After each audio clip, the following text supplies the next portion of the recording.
அம்பேத்கர் விவகாரத்தை மையப்படுத்தி காங்கிரஸ் கட்சி தரப்பில் போராட்டம் அறிவிக்கப்பட்டிருக்கிறது. அம்பேத்கர் குறித்து அவதூறு பேசியதாக காங்கிரஸ் கட்சி நாடாளுமன்றத்தில் போராட்டத்தில் ஈடுபட்ட நிலையில் தற்போது தமிழ்நாடு காங்கிரஸ் கமிட்டியின் தலைவர் செல்வ பெருந்தகை தற்போது முக்கிய அறிவிப்பை, போராட்டம் தொடர்பான அறிவிப்பை வெளியிட்டிருக்கிறார். விவரங்களுடன் இராணுவ செய்தியாளர் தமிழரசி, விவரம் என்ன? தேவப்பிரியன், வரும் 27ஆம் தேதி அமித்ஷா தமிழகம் வருகிறார்.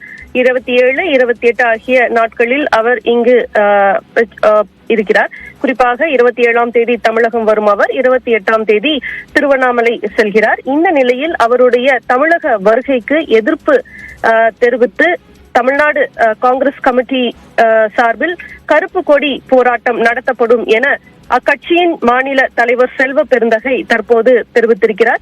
வரும் 27ஆம் தேதி தமிழகம் வரும் மத்திய உள்துறை அமைச்சர் அமித்ஷாவை கண்டனம் தெரிவிக்கும் விதமாக தனது தலைமையில் கருப்பு கொடி ஆர்ப்பாட்டமும் முற்றுகை போராட்டமும் நடத்தப்படும் என்றும் அவர் தெரிவித்திருக்கிறார். ஜனநாயகத்தின் மீதும் இந்திய அரசியல் அமைப்பின் மீதும் நம்பிக்கை வைத்துள்ள அனைவரும் இந்த போராட்டத்தில் ஒன்று கூடுவோம் என்றும் அவர் காங்கிரஸ் கட்சியினருக்கு அழைப்பு விடுத்திருக்கிறார். சமீபத்தில் அவர் மத்திய உள்துறை அமைச்சர் அமித்ஷா நாடாளுமன்றத்தில் அவர் அம்பேத்கர் குறித்து பேசியது பெரும் சர்ச்சையை ஏற்படுத்தியது. இதற்கு கண்டனம் தெரிவிக்கும் விதமாக காங்கிரஸ் கட்சியினர் தொடர்ந்து போராட்டங்களில் ஈடுபட்டு வருகின்றனர். நாடாளுமன்றத்திலும் போராட்டத்தில் ஈடுபட்டனர். அதே போல தமிழகத்தின் மாவட்ட தலைநகரங்களிலும் நேற்றைய தினம் போராட்டம் நடைபெற்றது.